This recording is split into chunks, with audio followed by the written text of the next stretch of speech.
Bismillahirrahmanirrahim.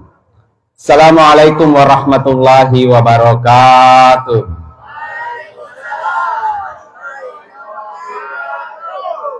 Berlayar di laut kapal selam dari Batam ke Jawa Barat. Jangan takut jawab salam, salam dijawab, berkah didapat. Itu janji Allah itu, bukan janji caleg itu. Benar ini. Pokoknya kita ulang ya. Assalamualaikum warahmatullahi wabarakatuh.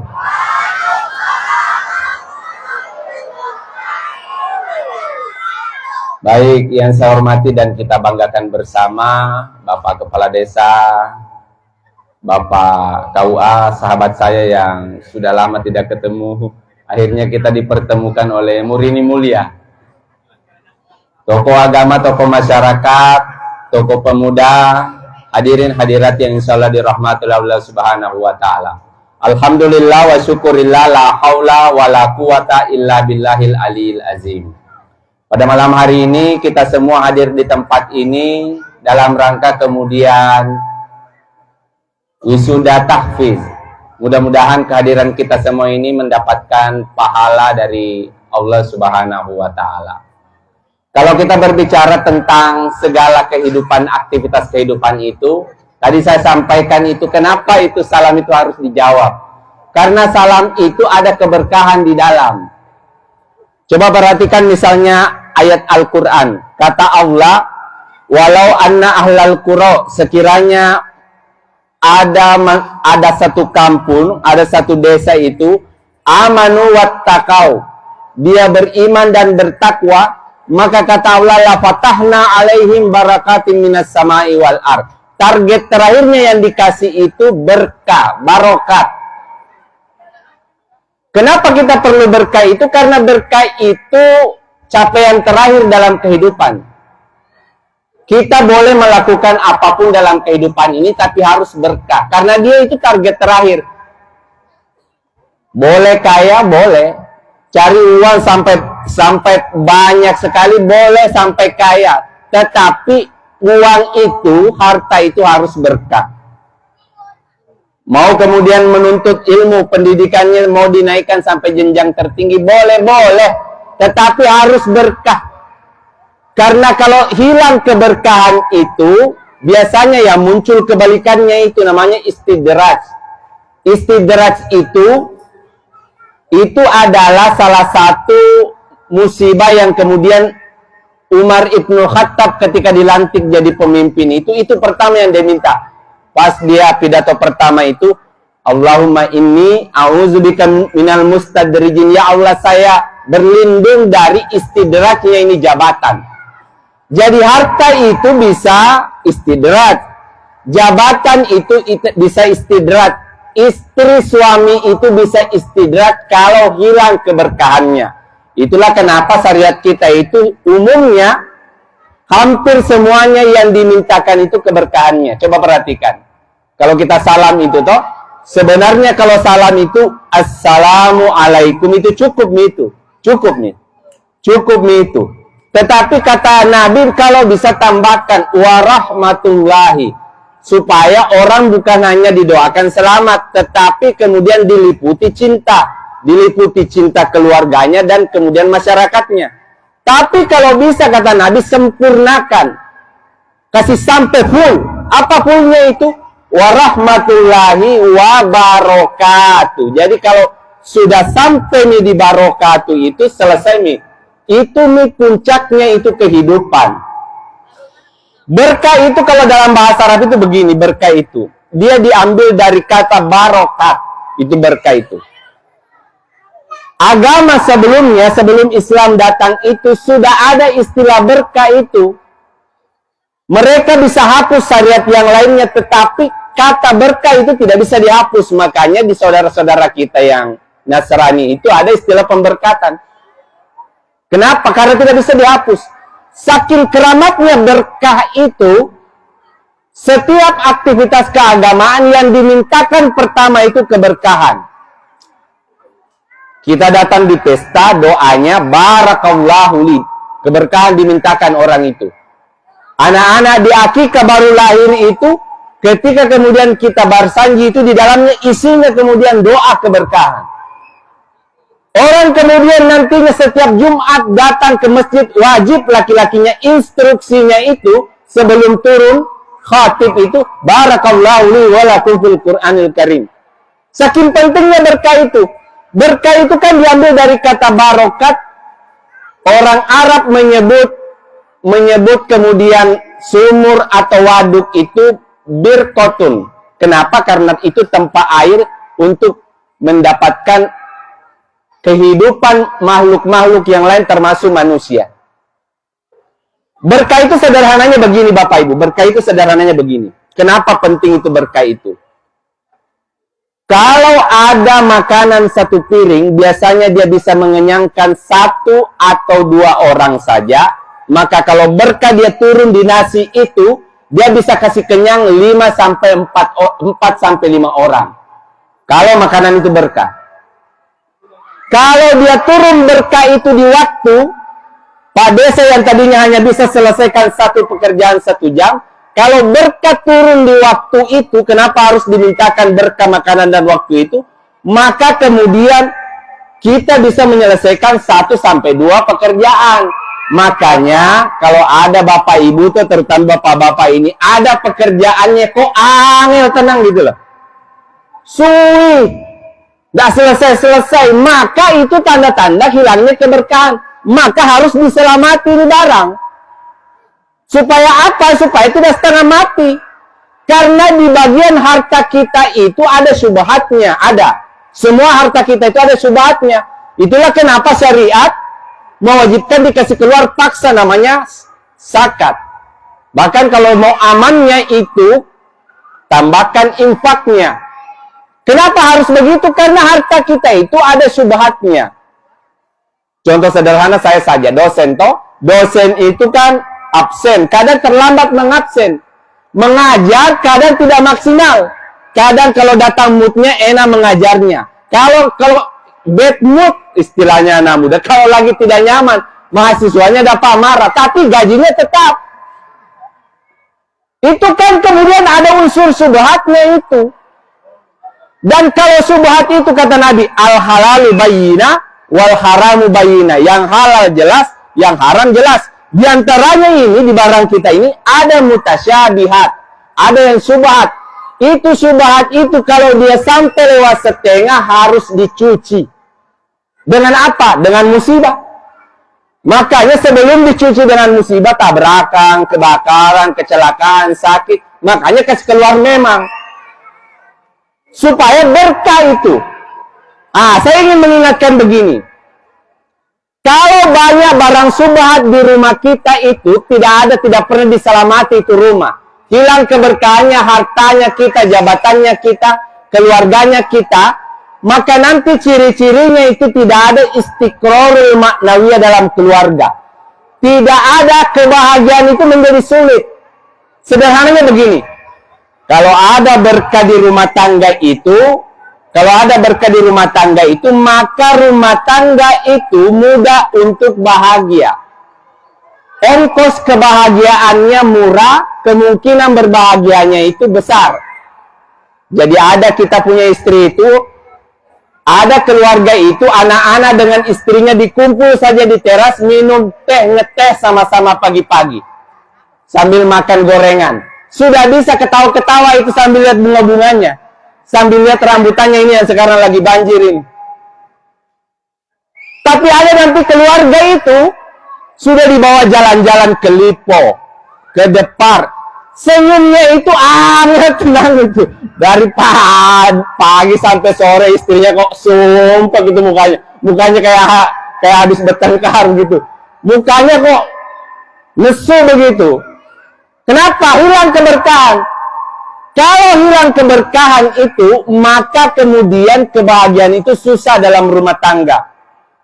Jadi semakin tinggi keberkahannya rumah tangga itu, maka ongkos berbahagianya semakin murah. Kemungkinan bahagianya semakin besar. Semakin sedikit berkahnya itu rumah, maka ongkos kemudian keberkahannya itu semakin kecil. Kemungkinan berbahagianya semakin mahal itu ongkosnya. harus dibawa ke sana, harus dibawa sana. Jadi kalau ada bapak-bapak atau istrinya itu, kalau ndak dikasih uang ndak berhenti itu mukanya kok jutek terus itu tolong diselamati istrinya itu bahaya itu istrinya, kurang diselamati itu berarti. Sekarang saya masuk, karena ini acara tahfizul Quran. Nabi itu kan mengatakan mangkara, bagusnya itu kalau ahlul Quran itu kan Nabi mengatakan mangkara harfan min kitabillah, siapa yang baca Al-Quran falahu bihi hasanah, dikasih kebaikan itu wal asyara, 1 kebaikan kali 10. Kata Nabi, lam akul, saya tidak katakan alif lam min har, alif lam min itu 1 huruf, walakin alimun harf, alifun harf, lamun harf, mimun harf, berhitung satu-satu itu. Jadi orang kalau kemudian mengaji itu langsung dapat 10 dia. Bahkan kalau ada misalnya ada orang tilawah di masjid, anak lagi murojaah, mengulang hafalannya, tiba-tiba ibu atau bapak itu baring-baring di belakang, modal telinga itu dapat 1 justru dia. Kalau yang baca dapat 10, yang dengar dapat 1 meskipun tidak bisa baca. Hebatnya itu Quran. Bahkan nanti kalau ada bapak ibu baru mau belajar dari anaknya ini yang kemudian lulus di sini toh, kan tidak menutup kemungkinan anak lebih bagus bacanya daripada kita. Lebih bagus makharijul hurufnya, wakaf ibtidanya, ahkamut tajwidnya. Ibu diajar sama anaknya. Kalau ada bapak-bapak ibu-ibu yang baru mengaji dan takut to'ah, kata ulama itu dia tersangkut-sangkut. Tidak bisa bedakan mana sin dengan shin, mana so dengan zo. Biasanya kan kalau orang tua itu pengaruh gigi. Apalagi saya paham betul itu. Saya ini 3 tahun ini di Jawa belajarnya. 3 tahun di Jawa itu. Di beberapa tempat itu susah itu. Susah sebut alaihim, ngalaihim dia. Susah itu ada. Daerah Jawa itu ada. Oh angel itu mulutnya itu biar diremes itu susah itu. Memang produknya itu cetakannya dari sana ngalaihim begitu. Tapi kan niatnya begitu, alaihim begitu, tidak ada maksudnya mau merubah. Justru dia dapat 20 kalau kemudian tersangkut-sangkut. 10 pahala bacanya, 10 pahala capek rahangnya begitu. Makanya bapak-bapak udah usah stres. Waduh, kok angel susah ternyata kalau mau ikuti ahkamut tajwidnya. Tapi kalau itu ada pahala 10-nya dikasih dia. Sekarang, apa itu hebatnya kita bacakan Quran sampai orang meninggal itu kok dibacakan Quran toh? Meskipun ada saudara kita, boy, bid'ah itu. Ada saudara kita begitu kan? Apa itu tujuannya kita bacakan Quran itu sampai kemudian orang tua dibacakan Quran? Karena begini, Quran itu kata ulama sebaik-baik doa itu adalah qiraatul Quran. Itu sebaik-baik doa. Jadi kalau mau doakan orang yang meninggal itu baca Quran aja. Saya ditanya, tidak bisa ke Pak Ustadz baca? Ya Allah, kasihan penerangan orang tua saya di kuburan. Tidak bisa begitu. Sebenarnya bisa saja begitu. Tapi kok kira hanya mau malulah ke orang di bawah ini penerangan saja. Masa PLN saja kok kirim? Di bawah ini lebih lama. Di bawah ini lebih lama dibanding di sini. Kan kalau orang meninggal itu yang berlaku itu kan surah Al-Mu'minun ayat 100. Apa kata Allah? Jadi kalau orang meninggal itu tidak hilang. Tidak putus juga hubungan. Jadi pelepasan itu tidak boleh diartikan itu selesai. Selesai 7 hari, 40 hari, 100 hari selesai. Terserah kau. Tidak bisa begitu, tidak bisa putus itu. Kan yang berlaku itu surat Al-Mu'minun ayat 100. Bagaimana bunyinya itu kata Allah? Wa min waraihim barsahum ila yaumi yub'atsun. Orang kalau meninggal itu tidak hilang, tidak putus hubungan. Yang ada itu barsahum, bukan tafsir-tafsir tua. Tafsir Ibnu Jarir At-Tabari, nama kitabnya itu Jami'ul Bayan. Bukan tafsir Al-Quranul Karim, Al-Quranul Azim Ibnu Katsir. Barsahum bimakna barsa itu artinya pemele. Tadi yang disinggung oleh Pak Ketua Yayasan itu pemele di dinding kita ini dengan orang meninggal hanya di dinding.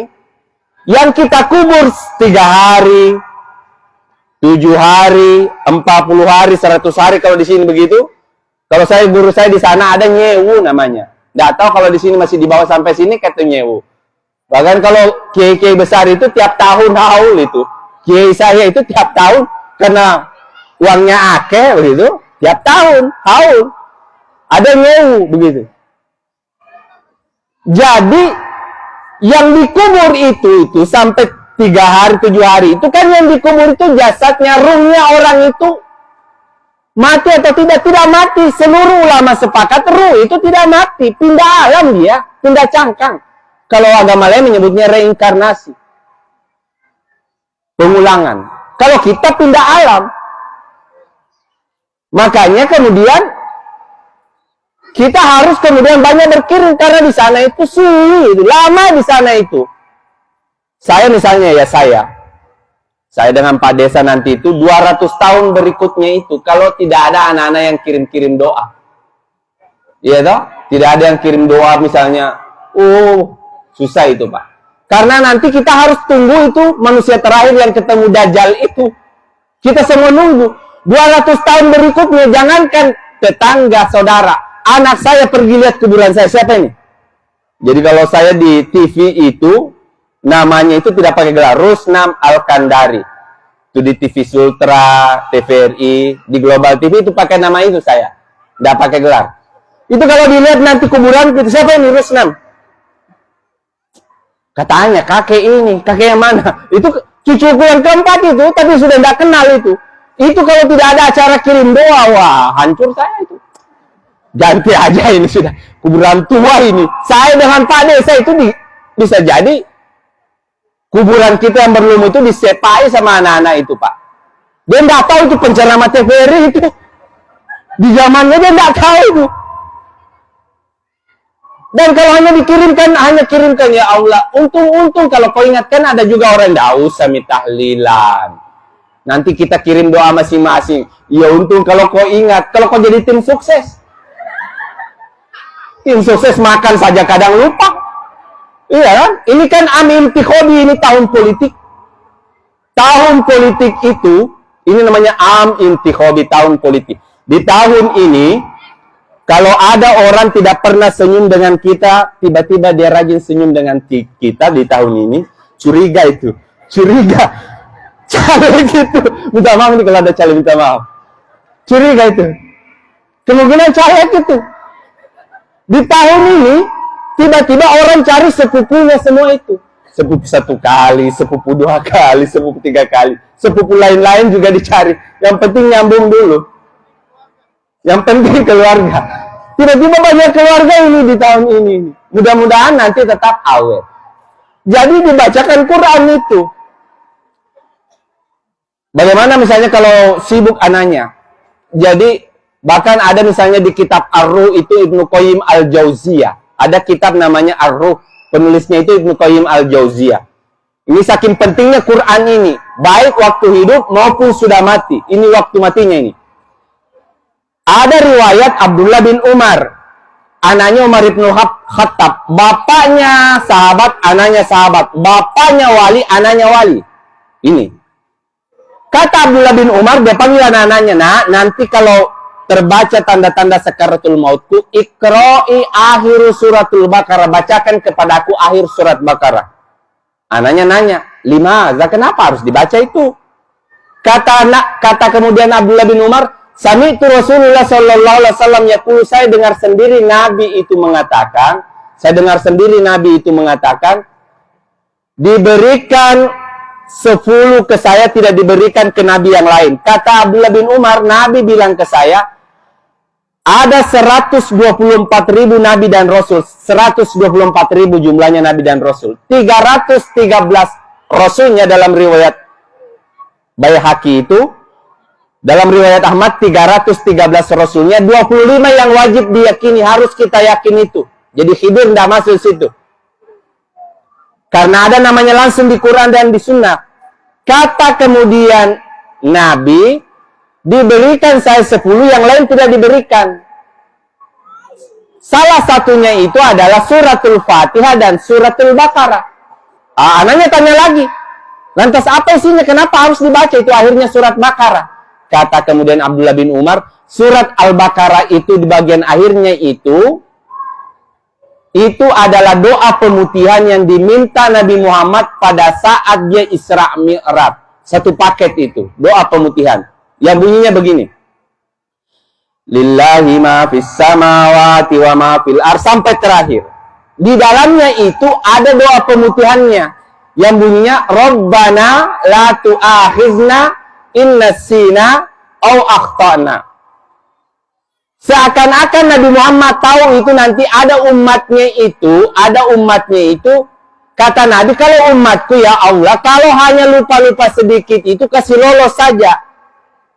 Bagaimana maksudnya? Misalnya ibu-ibu itu habis buang takbir, habis sholat takbir, Allahu Akbar. Biasanya kan kalau habis takbir begitu baru muncul itu kompor gas sudah dimatikan apa belum? Biasa begitu toh? Jangan bohong, biasa begitu. Apalagi misalnya pas sementara sholat baru diingat itu kue lapetar di freezer, jangan sampai didapat sama suami itu, bapaknya itu. Biasa begitu. Atau bapak-bapak biasanya kalau pergi di masjid langsung standar motor masuk, Allahu Akbar. Selesai takbir baru mulai mencari kunci motor. Kunci motor tercabut tidak ini. Biasa begitu toh? Tapi kan tidak perlu diulang. Tidak perlu diulang. Hanya pahalanya saja yang berkurang sholat itu. Dan sudah dimintakan sama Nabi, kalau hanya begitu kasih lolos nih, itu pasti umatku yang dari Morini Mulia itu pasti itu. Model-model kayak ngono itu pasti dari sana itu.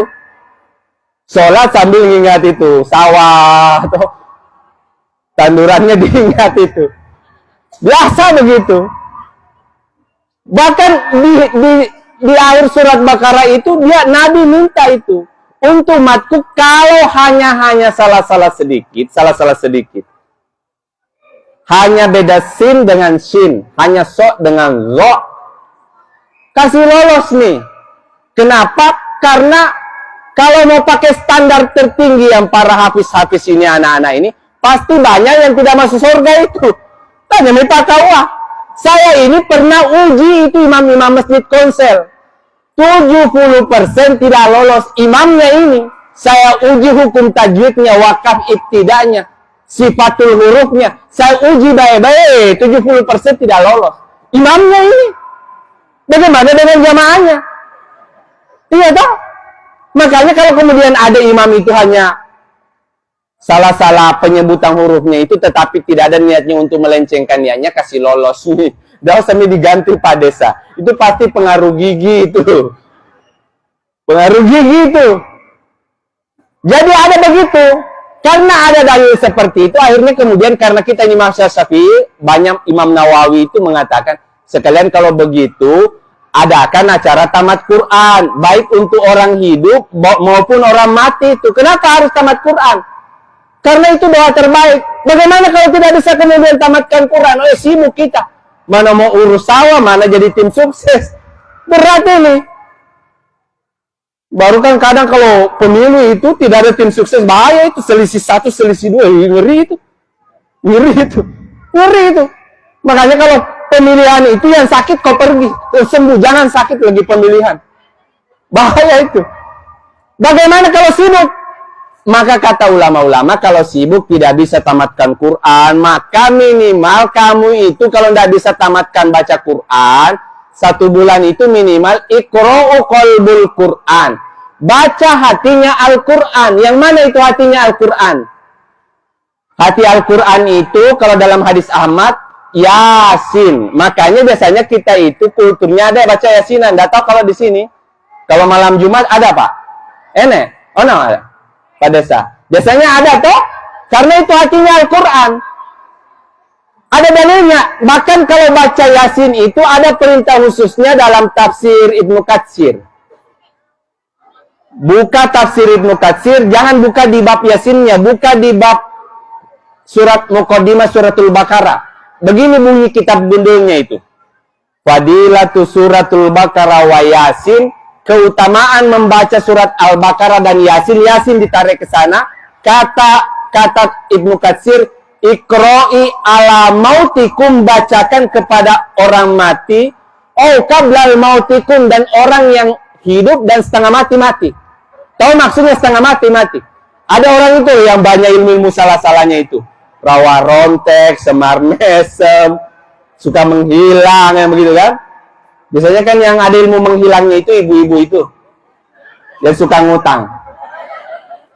Kalau mau ngutang, dia telepon. Halo Besti, Sherlock dulu posisi. Biasa begitu toh? Saya itu kalau ditelepon letting saya itu merinding dulu. Letting kau di mana? Merinding bulu-buluku itu. Karena pas dekat kepalanya ada 100. Gitu. Baru kalau tak sedikit, tak 100 diambil itu tidak diingat. Itu teman-temanku begitu itu. Ada orang begitu pas mau pinjam uang, kala-kala pengemis. Kalau perlu dia puji-puji kau. Pas tiba bayar utang, kala-kala yang hutang. Ada ilmu menghilangnya. Barusan kelihatan di ujung pasar, tiba-tiba hilang. Ada begitu itu. Jadi bacakan, kalau tidak bisa itu, kita sebagai orang Islam tidak bisa tamat Quran, ya baca Yasin lah. Standar itu. Apalagi kalau ada kuenya biasanya itu kan kalau Yasinan. Bagaimana kalau tidak bisa juga baca Yasin? Sebulan tidak bisa sama sekali baca Yasin. Tidak bisa baca Yasin, maka baca kemudian Ummul Quran. Ummul Quran itu baik untuk orang hidup maupun untuk orang mati. Yang mana itu? Suratul Fatihah. Suratul Fatihah itu 2 kali turun. 1 kali turun pada saat fase Makkiyah, 1 kali itu 1 paket ketika Isra Mi'raj. Makanya Imam Syafi'i, surat Al-Fatihah itu masuk rukun sholat. Tidak baca Fatihah, batal sholat. Begitu itu Imam Syafi'i. Tidak bisa juga terakhir ini. Tidak bisa juga baca Al-Fatihah. Tidak bisa. Oh, memang sulit ini. Bagaimana mau panen rambutan kalau tidak dipanen dia hitam itu. Baru tidak ada harganya. 3 kilo 10.000 itu dekat rumahku. Di Pasar Baru Gasa dekat pasar tuh. Tidak bisa juga baca Fatihah, sibuk ini, keluarga sibuk. Maka terakhir tidak bisa baca Fatihah. Intinya ini tahfiz itu, intinya Quran itu. Jadi khalasatul Quran, intinya Quran itu. Kalau kita peras Al-Quran itu begini, santan terakhirnya yang keluar itu keluar kalimat La ilaha illallah, kalimat syahadat, kalimat tahlil. Itu intinya itu. Intinya sholat juga itu. Syahadat itu madkhalun ilal Islam wa alam. Dia pintu masuk ke dalam Islam dan ke alam. Ini KTP lintas alam. Dari alam ruh ke alam rahim. Alam rahim nggak bisa kalau tidak dikasih syahadat. Alastu bi rabbikum. Menjawab, itu ada sekitar kurang lebih hampir 1 miliar calon manusia. Qalu bala syahidna, lahir Pak Desa, lahir Pak Kua, lahirlah saya, lahir jenengan, begitu. Baru bisa itu.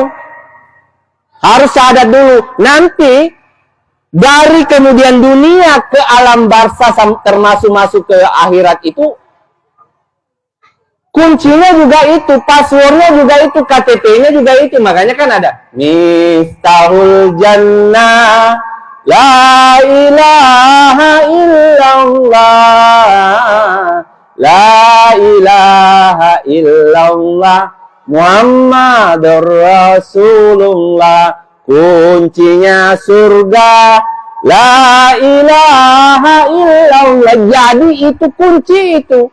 Intinya ini. Jadi anak-anak itu menghafal itu nanti harus disampaikan itu nih intinya. Bahkan ini kalau dalam ilmu tasawuf ini masuk pintu pertama, pintu terakhir. Yang pertama dan yang terakhir. Ini masuk Fadailul Azim. Ini passwordnya ini kalau mau masuk surga. Makanya 2 keramatnya itu kalimat tahlil, intinya Quran itu.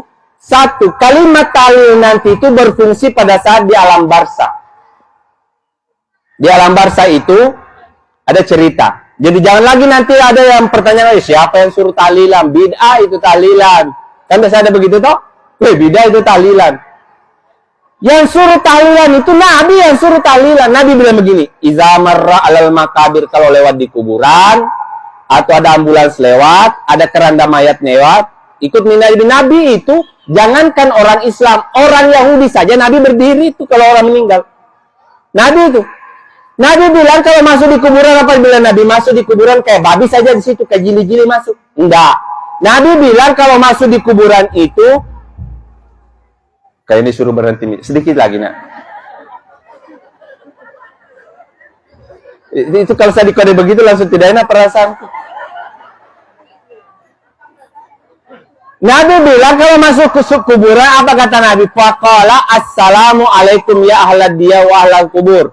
Ucapkan salam kalau masuk kuburan. Jangan hanya masuk saja, tapi nggak usah tunggu jawaban.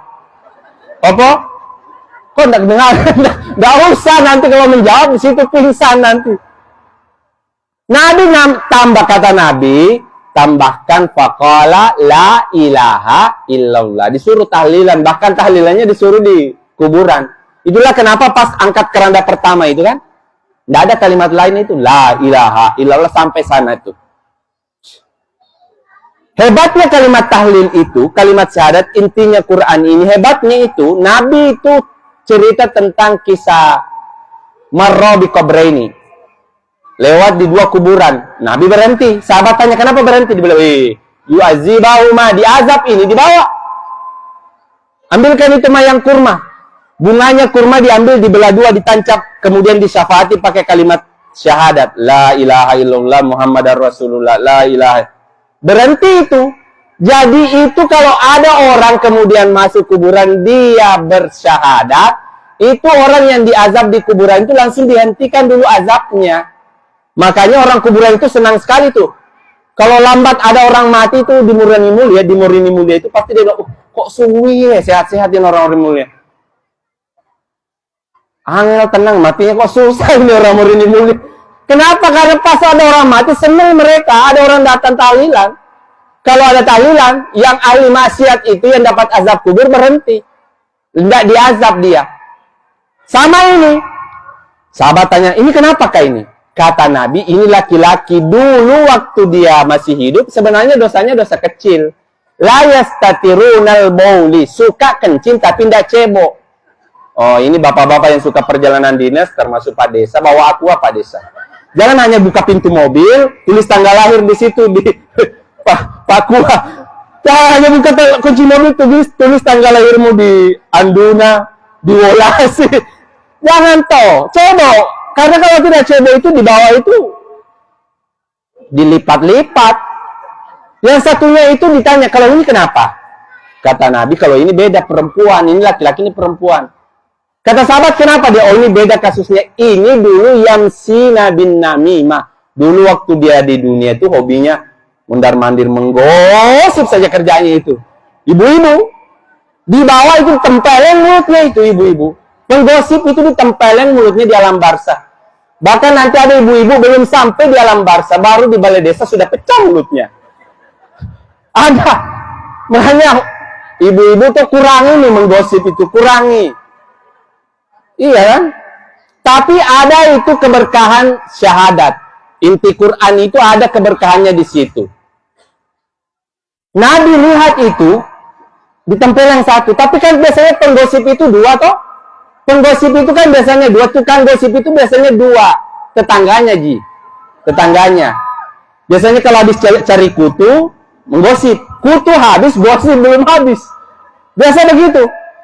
Satu ini sudah ditempelin mulutnya, sudah digampar begitu. Tapi yang satunya setiap mau didekati, mau diperiksa, tidak bisa.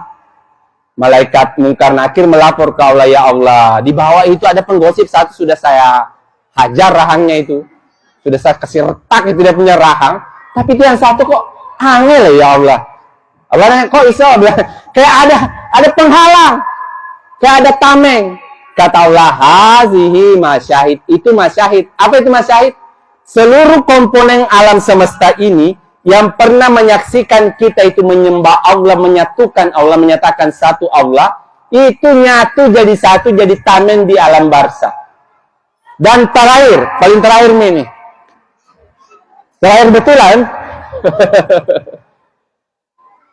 Hebatnya itu, keramatnya itu kalimat la ilaha illallah itu, intinya Quran itu. Keramatnya itu nanti ada dalam tafsir surah Al-Anfal ayat 38. Kata Allah begini, Muhammad, kullil ladzina kafaru. Muhammad kasih tahu kalau ada orang kafir. Kata Muhammad, apa yang saya kasih tahu ya Allah? Jadi bukan lagi orang Islam, orang kafir. Kata kemudian